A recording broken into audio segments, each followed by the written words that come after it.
ജില്ലാ ഭരണകൂടത്തിന്റെ ഭാഗത്ത് നിന്ന് അങ്ങനെ ഒരു ഔദ്യോഗിക അറിയിപ്പുകൾ ഒന്നും വന്നിട്ടില്ല. ഏതായാലും നമുക്കിപ്പോൾ കാണുന്ന അനുസരിച്ച് ക്രെയിൻ ഉപയോഗിച്ച് ഇത് ഉയർത്തി കരയിലേക്ക് എത്തിക്കാനുള്ള ശ്രമങ്ങൾ ഇപ്പോൾ നടക്കുന്നുണ്ട്. ആദ്യം ഒരുപക്ഷെ ഡ്രഡ്ജറിനുള്ളിലേക്ക് ഈ ക്യാബിൻ ഭാഗം ഉയർത്തി വെക്കാനുള്ള ശ്രമങ്ങളാകും നടക്കുക. അതിന് വശങ്ങളെല്ലാം തന്നെ കയറിട്ട് കെട്ടി അത് താഴ്ന്നു പോകുന്നില്ല എന്ന് ഉറപ്പാക്കാനുള്ള ശ്രമങ്ങളൊക്കെ നടത്തുന്നുണ്ട്. ഏതായാലും അത് കരയിലെത്തിക്കുക അല്ലെങ്കിൽ ഡ്രഡ്ജറിലേക്ക് എത്തിച്ച് അതിനുള്ളിൽ ഈ മൃതദേഹം ഉണ്ടോ എന്ന് അറിയുക എന്നുള്ളതാണ് ഏറ്റവും പ്രധാനം. നിലവിലേതായാലും ഇവർ നൽകുന്ന ഒരു വിവരമാണ് അതിനുള്ളിൽ മൃതദേഹ ഭാഗങ്ങൾ അർജുന്റെ ഉണ്ട് എന്നുള്ള ഒരു കാര്യം.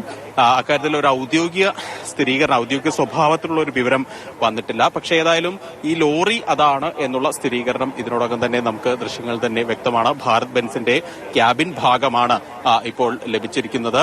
ഏതായാലും അത് ഉയർത്തിക്കൊണ്ടുവരാനുള്ള ശ്രമങ്ങൾ തന്നെയാണ് ഇപ്പോൾ പുരോഗമിച്ചുകൊണ്ട് ഇരിക്കുന്നത്. ഏതായാലും അതിന് വേണ്ടി കൂടുതൽ ആളുകൾ, പ്രത്യേകിച്ച് അഗ്നിശമന സേനാംഗങ്ങൾ ഉൾപ്പെടെ കഴിഞ്ഞ ദിവസങ്ങളിലെല്ലാം തന്നെ ഇവിടെയുണ്ട്. സംസ്ഥാന ദുരന്ത നിവാരണ സേനയുടെ അംഗങ്ങളൊക്കെ ഇവിടെയുണ്ട്, പോലീസുണ്ട്. അങ്ങനെ സംവിധാനങ്ങളെല്ലാം മനാഫാണ് ഇക്കാര്യങ്ങൾ നമ്മെ അറിയിക്കുന്നത്. കമ്മ്യൂണിക്കേഷൻസ് ഒക്കെ മനാഫ് വഴിയാണ്.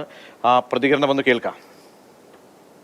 നമ്മളെല്ലാരും പലരും ഇട്ടേച്ച് പോയി, പക്ഷെ ഇട്ടേച്ച് പോകാൻ തോന്നിയില്ലേനു. ഞാൻ പോയിട്ടില്ല. ഞാൻ ആദ്യമേ പറയുന്നുണ്ട് വണ്ടിന്റെ ഉള്ളിലും ഉണ്ട്. അതിപ്പോ എന്തായാലും ശരിയായില്ലേ. ഇനിയിപ്പോ ഓനെടുക്കും.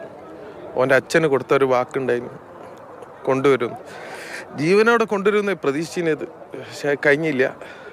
ഇങ്ങനെ ആയാലും ഇങ്ങനെ എന്നാലും ഒരു അന്ത്യകർമ്മം ചെയ്യാൻ എന്തെങ്കിലും ഉണ്ടാവണമെന്ന് ആഗ്രഹിച്ചിന്. വിളിക്കാനുള്ള ഒരു ധൈര്യമില്ല.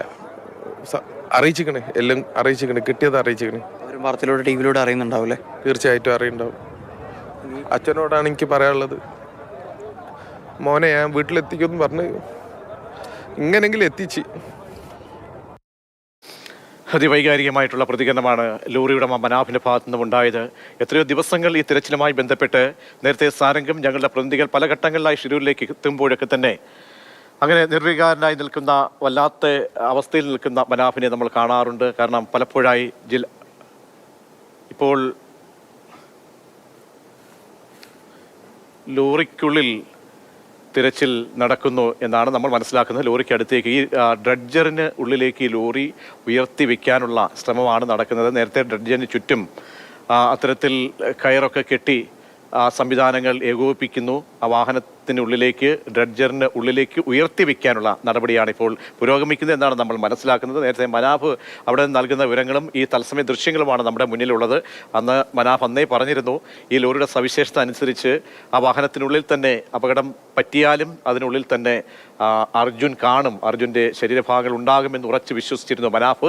ആ വിശ്വാസമനുസരിച്ചാണ് അദ്ദേഹം ഇന്നിപ്പോൾ അതിന് മുന്നിലേക്ക് എത്തുകയും തത്സമയം അത് കണ്ടു എന്നാണ് അദ്ദേഹം പറയുന്നത്. നേരത്തെ അവിടേക്ക് എത്തുമ്പോൾ അതിനകത്തൊരു ബോഡിയുടെ ഭാഗമുണ്ട്, അത് അർജുൻ്റെ തന്നെയാണെന്നാണ് ഉറപ്പിക്കുന്നത് മനാഫ്. ഇനി അത് ഔദ്യോഗികമായി സ്ഥിരീകരിക്കുക എന്നുള്ളതാണ്. അത് ചെയ്യേണ്ടത് ജില്ലാ ഭരണകൂടമാണ്. കാർവാർ MLA ഉൾപ്പെടെ ആ സംഭവ സ്ഥലത്തുണ്ട്, സ്ഥിതിഗതികൾ വിലയിരുത്തുന്നുണ്ട്. ഇത് പൂർണ്ണമായും ഇനി കരയിലേക്ക് അടുപ്പിക്കുക, മറ്റ് തിരച്ചിലൊക്കെ അതിനുള്ളിൽ നടത്തുക എന്നുള്ളതാണ്. നേരത്തെ പറഞ്ഞതുപോലെ ഔദ്യോഗിക സ്ഥിരീകരണം വളരെ പ്രധാനപ്പെട്ടതാണ്. DNA സാമ്പിൾ ഉൾപ്പെടെ ബന്ധുക്കളിൽ നിന്ന് നേരത്തെ ശേഖരിച്ചിരുന്നു. അത് DNA ഫലം ഉൾപ്പെടെ അത് സ്ഥിരീകരിക്കണം. അർജുൻ്റെ ബോഡി ആണെന്ന് ഉറപ്പിച്ചെങ്കിൽ മാത്രമേ ഈ മരണം ഔദ്യോഗികമായി സ്ഥിരീകരിക്കപ്പെടുകയുള്ളൂ എന്നുകൂടി പ്രിയപ്പെട്ട പ്രേക്ഷകരെ ഓർമ്മിപ്പിക്കുകയാണ്. അങ്ങനെ 72-ാം ദിവസം മിഷൻ അർജുൻ നമ്മളെല്ലാവരും പ്രാർത്ഥനയോടുകൂടി കാത്തിരുന്ന ദിവസങ്ങൾ ഉണ്ടായിരുന്നു. ജീവന് വേണ്ടി ആദ്യ ദിവസങ്ങളിൽ പ്രാർത്ഥിച്ചു. പക്ഷേ ദിവസങ്ങൾ പിന്നിട്ട് കഴിഞ്ഞപ്പോൾ നമ്മുടെ പ്രതീക്ഷകൾക്ക് മങ്ങൽ ഏൽക്കുന്ന കാര്യമുണ്ടായി. എന്തോ സംഭവിച്ചു എന്ന കാര്യം കുടുംബവും കൂടി അവർ മനസ്സുകൊണ്ട് സ്ഥിരീകരിക്കുന്ന അവസ്ഥയിലേക്കൊക്കെ തന്നെ പോയിരുന്നു. അങ്ങനെ ബന്ധുക്കൾ പലകുറിയായി അവിടേക്ക് എത്തുകയും പിന്നീട് നിയമ പോരാട്ടം വരെ നടന്നു. തിരച്ചിലുമായി ബന്ധപ്പെട്ട് തിരച്ചിൽ തടസ്സപ്പെടരുത് എന്ന സവിശേഷ സാഹചര്യം ചൂണ്ടിക്കാട്ടി സംസ്ഥാന സർക്കാരിന് സംസ്ഥാനമടക്കം അവിടേക്ക് പോയിരുന്നു. ഇപ്പോൾ എന്തോ സംഭവിക്കുന്നുണ്ട് അവിടെ.